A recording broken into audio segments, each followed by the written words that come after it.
بسم اللہ الرحمن الرحیم. ناظرین السلام علیکم. میں ہوں آپ کا میزبان صابر شاکر وفاقی دارالحکومت اسلام آباد سے کچھ تازہ ترین اور اہم معلومات کے ساتھ پاکستان کے حالات و واقعات، سیاسی صورتحال، معاملات، ہر طرف آگ ہی آگ لگی ہوئی ہے. اور یہ جو اس وقت جعلی نظام حکومت قائم ہے، اس جعلی نظام حکومت میں جو بیٹھا ہے، جہاں جہاں بیٹھا ہے، خواہ وہ اقتدار میں ہے خواہ وہ اختیار میں ہے، تو ہر کوئی اپنی اپنی جگہ پریشان ہے. کیونکہ پریشان اس لیے ہے کہ کوئی سجھائی نہیں دے رہا کہ ہم کریں تو کریں کیا، اور جو صحیح راستہ ہے وہ لینے کے لیے تیار نہیں ہے، اور جو غلط راستہ ہے وہ پاکستان کے عوام تسلیم کرنے کے لیے تیار نہیں ہے، دنیا تسلیم کرنے کے لیے تیار نہیں ہے. ہر طرف سے جوتے ہی جوتے پڑ رہے ہیں، منہ کالا ہو رہا ہے. لیکن مجال ہے کہ کوئی تھوڑا سا بھی احساس ہو کہ پاکستان تباہ ہو رہا ہے، ہمارا وطن خراب ہو رہا ہے، وطن کو نقصان پہنچ رہا ہے، سلامتی کو نقصان پہنچ رہا ہے، معیشت کو نقصان پہنچ رہا ہے، پوری دنیا میں پاکستان بدنام ہو رہا ہے، اور ہم ایسا نہیں کرنا چاہیے. لیکن ایک ضد ہے، اناد ہے، بغض ہے، وہ سب کچھ چل رہا ہے. تو دیکھتے ہیں کیا ہوتا ہے. لیکن خبریں جو اس وقت موجود ہیں وہ یہ عدلیہ سے بہت اچھی خبریں آ رہی ہیں. عدلیہ کو سپورٹ کرنی چاہیے، بھرپور طریقے سے سپورٹ کرنی چاہیے. میں بار بار کہتا ہوں، کیونکہ عدلیہ سے ہی راستے نکلیں گے. اور اگر دلیر اور دبنگ ججز کا ہم نے ساتھ نہ دیا تو یقین جانیں کہ ہماری نسلیں بھی جو ہیں وہ غلامی کی موت مریں گی، ہماری نسلیں بھی. اور وہ آزادی کی جو ہے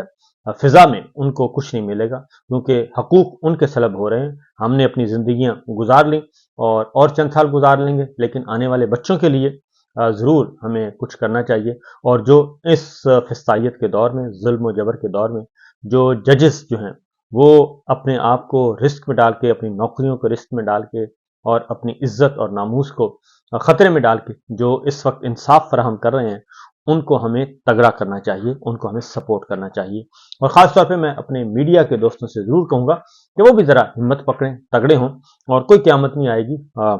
ایک نہیں، دو نہیں، تین نہیں، تو سارے کے سارے میڈیا کو تو وہ دبا نہیں سکتے. اور اگر آپ یونٹی شو کریں گے اور اگر آئین اور قانون چھوڑ دیں کہ نواز شریف صاحب کیا کہتے ہیں، عمران خان کا کیا مسئلہ ہے، شہباز شریف صاحب کا کیا مسئلہ ہے، زرداری صاحب کا کیا مسئلہ ہے، اس بات کو چھوڑ دیں. آپ صرف آئین کو دیکھیں، آئین کیا کہتا ہے، جمہوریت کیا کہتی ہے، اور ہم نے ترقی کیسے کرنی ہے، اور دنیا میں ترقی کے طریقے کیا ہیں. اور اگر تو آئین اور قانون کی بالادستی کے لیے ہی اسی سے راستے نکلیں گے، اس کے علاوہ کوئی اور راستہ نکل نہیں سکتا. تو اگر ہم اس وقت اس بحث میں پڑے رہیں گے کہ جناب 13 میں یہ ہوا تھا، 18 میں یہ ہوا تھا، 12 میں یہ ہوا تھا، 2002 میں یہ ہوا تھا، 97 میں یہ ہوا تھا، تو پھر چیزیں ٹھیک نہیں ہوں گی. اور اگر ہم نے ماضی سے سبق سیکھنا ہے تو اس وقت بھی وقت ہے کہ ہم آگے بڑھیں اور اختلافات کو ختم کر کے قومی مفادات کو ترجیح دیں. بہرحال صورتحال یہ ہے کہ عمران خان صاحب کی جو ہے کل واضح طور پر یہ کہا گیا، اور یہ اتنا پہلی دفعہ عمران خان صاحب کی فیملی کی طرف سے خبر آئی کہ عمران خان کو ختم کرنے کا، قتل کرنے کا، جان سے مار دینے کا فیصلہ ہو چکا ہے. تو بڑے سوچ سمجھ کے، علیمہ خان صاحبہ عمران خان صاحب کی بہن ہیں، انہوں نے بڑے سوچ سمجھ کے الفاظ استعمال کیے، اور بہت سوچ سمجھ کے رک کے وہ بول رہی تھیں. وہ کوئی سیاسی بیان نہیں دے رہی تھیں، اور ان کے چہرے کے جو تاثرات تھے وہ بھی بتا رہے تھے کہ معاملہ کوئی سنگین ہی ہے. اور عمران خان صاحب کو ایلیمینیٹ کرنے کا مطلب یہی ہوتا ہے کہ دنیا سے رخصت کیا جائے، اور ان کو فوجی عدالت میں لے جانے کا، فوج کی تحویل میں دینے کا، یہ سارے معاملات جو ہیں وہ بیک وقت شروع ہو چکے ہیں. تو اس میں جتنا بھی آپ دیکھ لیں کہ اس کا نتیجہ کیا نکلے گا. نتیجہ بہت خطرناک نکلے گا، کیونکہ ایک دفعہ نہیں، دو دفعہ نہیں، اور کئی دفعہ یہ معاملہ ہو چکا ہے. اور یہ نہیں ہو سکتا کہ پاکستان جو ہے وہ وزرائے اعظم کی مقتل گاہ بن جائے، قتل گاہ بن جائے پاکستان، ہمارا وطن، کہ اس میں وزرائے اعظم کو ذبح کیا جائے، ان کو قتل کیا جائے، ان کو پھانسی کے پھندوں پہ چڑھایا جائے. یہ ممکن نہیں ہے. اور خاص طور پہ اس دور میں، کیونکہ اس وقت جو ہے معاملات، جو ووٹر اور سپورٹر اور جو اس وقت پاکستان کا عوام ہے وہ بڑے باشعور ہیں، اور وہ ان تک انفارمیشن تک رسائی ان کی بہت زیادہ ہو چکی ہے. اس لیے پڑھے لکھے لوگوں کے ساتھ مقابلہ ذرا مشکل ہوگا، اور اس لیے ان کی آواز سننی چاہیے، نہ کہ ان کی آواز کو دبانا چاہیے. بہرحال عمران خان صاحب کے ذاتی معالجین سے میڈیکل چیک اپ کرانے کے لیے اسلام آباد ہائی کورٹ میں باقاعدہ طور پہ درخواست دائر کر دی ہے، اور انتظار پنجھوتا نے یہ درخواست دائر کی ہے. اور ذاتی معالجین سے علاج کروانا عمران خان کا بنیادی حق ہے، اور ذاتی معالجین جوانی کے دور سے ان کا علاج کر رہے ہیں۔ ٹرائل کورٹ کے بارہا احکامات کے باوجود جیل انتظامیہ ذاتی معالجین کو چیک اپ کی اجازت نہیں دے رہی۔ ذاتی معالج سے علاج کی اجازت نہ دینا آئین کے آرٹیکل 9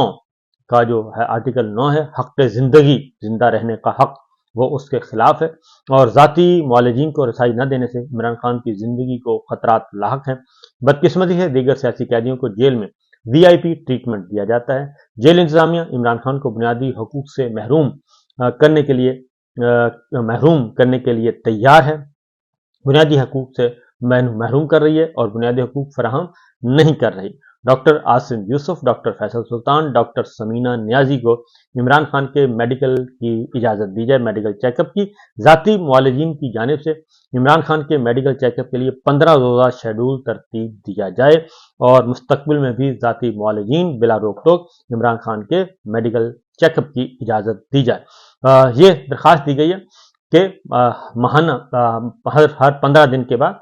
اس کو ایک کورٹ آرڈر جاری کیا جائے کہ ہر 15 دن کے بعد جو ذاتی معالجین ہیں وہ عمران خان صاحب کو وزٹ کر سکیں اور ان کا جو ہے صحت کے بارے میں اپنی رائے دے سکیں، اور اگر کوئی گڑبڑ ہے تو اس کے بارے میں آگاہ کر سکیں۔ یہ ایک پیٹیشن فائل کی گئی ہے۔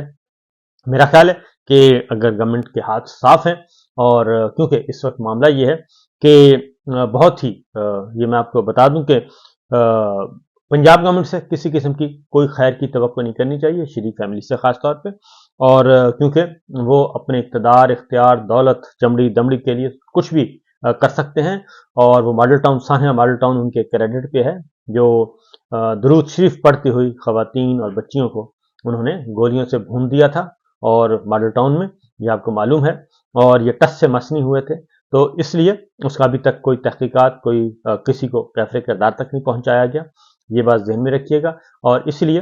اس وقت پنجاب کی جو اڈیالہ جیل ہے وہ پنجاب گورنمنٹ کے انڈر ہے، اور وہاں کی ہوم منسٹر جو ہیں یعنی کہ وزیر جیل خانہ جات اور وزیر داخلہ پنجاب کی، وہ مریم صاحبہ خود ہیں، کوئی اور نہیں ہے، وہ براہ راست کنٹرول کر رہی ہیں، اور آئی جی بھی وہی ہیں جو 9 مئی کے وقت تھے، وہی آئی جی ہیں جو جوڈیشل کمپلیکس کے وقت تھے، وہی آئی جی ہیں جو کہ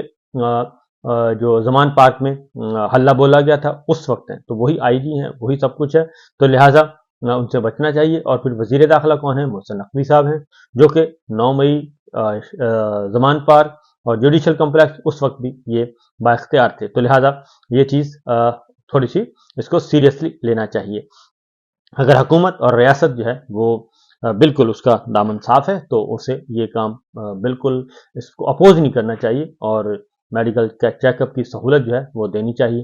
دوسرا جو امپورٹنٹ مقدمہ تھا جی، وہ ہے 9 مئی۔ 9 مئی کے معاملے میں عدالتوں میں ہر روز حکومت کو اور 9 مئی کے جو دعوے دار ہیں ان کو سبکی کا سامنا کرنا پڑ رہا ہے، مسلسل سبکی کا سامنا کرنا پڑتا ہے، لیکن وہ 9 مئی کا بیانیہ چھوڑنے کے لیے تیار نہیں ہے ابھی تک بھی، اور اس کی وجہ ابھی تک سمجھ نہیں آ سکی، کیونکہ ریپیٹ نہیں کروں گا، بہت زیادہ جو ہے وہ قیدی جو ہیں پاکستان تحریک انصاف کے کارکن رہنما، وہ ضمانتوں پر رہا ہو کے آ چکے ہیں، کوئی 14 مہینے بعد آیا، کوئی 15 مہینے بعد، کوئی 16 مہینے بعد، کوئی 10 مہینوں کے بعد، یعنی 8 مہینے کے بعد آہستہ ضمانتیں رہا ہو کے آ چکے ہیں، اپنے گھروں کو پہنچ چکے ہیں، اور کوئی ایسا ایویڈنس نہیں تھا۔ عمران خان صاحب کے خلاف بھی مسلسل الزام لگائے گئے، عمران خان صاحب کے خلاف بھی کوئی ایسی چیز نہیں ہے 9 مئی کے حوالے سے، اور پھر اس میں ایک پولیٹیکل وکٹمائزیشن جو ہے سیاسی انتقام کے لیے رکھا ہوا ہے، ایک بارگیننگ چپ کے طور پہ رکھا ہوا ہے کہ 9 مئی ڈال دیا جائے، جو آتا ہے اس پہ 9 مئی ڈال دیں۔ تو یہ ہے بشرا بی بی کے خلاف بھی 9 مئی کے 12 مقدمات ان پہ ڈال دیے گئے۔ ایک حیران کن بات تھی کہ ایک گھریلو خاتون ہے، اور کسی پورے 14-15 مہینوں میں کبھی کسی نے نام نہیں لیا کہ جی بشرا بی بی کا بھی 9 مئی سے تعلق ہے، تو ان پہ بھی 12 مقدمات ڈال دیے گئے، اور اس میں آج سماعت ہوئی جیل کے اندر، انسداد دہشت گردی کے جج ملک اعجاز آصف نے سماعت کی، اور سماعت میں 12 مقدمات کی تفتیشی رپورٹ عدالت میں پیش کی گئی، اور وکلاء صفائی نے جو ہیں سلمان صفدر صاحب وغیرہ، انہوں نے دلائل دیے، اور انہوں نے ساری باتیں بتائیں، اور ساری باتیں انہوں نے بھی بتائیں، اور سرکاری وکلاء نے بھی، اور سرکاری وکلاء سے انہوں نے صرف ایک ہی بات پوچھی کہ آپ کے پاس کیا ثبوت کیا ہے، تو تفتیشی افسران موجود تھے سارے کے سارے 12 مقدمات کے. تو کوئی کہیں مقدمہ ہے، کوئی کہیں مقدمہ ہے. یہ ایسے ہی ہے جیسے یہ اس دن 9 مئی کو انسان نہیں تھے،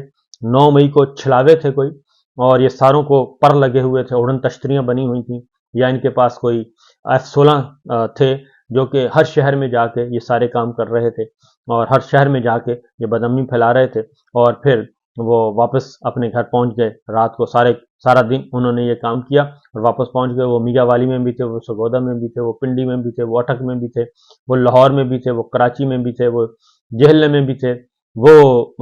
آپ کے خیبر پختونخوا میں بھی تھے. تو یہ ایک بالکل بےہودہ قسم کی FIRs جو ہیں وہ کاٹی گئیں، جھوٹے مقدمات درج کیے گئے، جس کا حال یہ ہو رہا ہے. تو جسمانی ریمانڈ کی استدعا مسترد کر دی، اور عدالت کو یہ مطمئن نہیں کر سکے، تفتیشی افسران جتنے بھی تھے وہ مطمئن نہیں کر سکے جج صاحبان کو، عدالت کو، جج صاحب کو، کہ کوئی ایسا ایویڈنس ہے بشرا بی بی کے خلاف. تو جس کے بعد پھر ان کو مقدمات سے ہی ڈسچارج کر دیا گیا، یعنی کہ یہ FIRs بھی فارغ کر دی گئی بشرا بی بی کی حد تک. انہوں نے کہا جی کہ ایسی کوئی چیز نہیں ہے کہ جس کی بنیاد پہ آپ ان کا جسمانی ریمانڈ تو دور کی بات ہے، ان کو مقدمے بھی بطور ملزم بھی اس کو FIR میں رکھا جائے.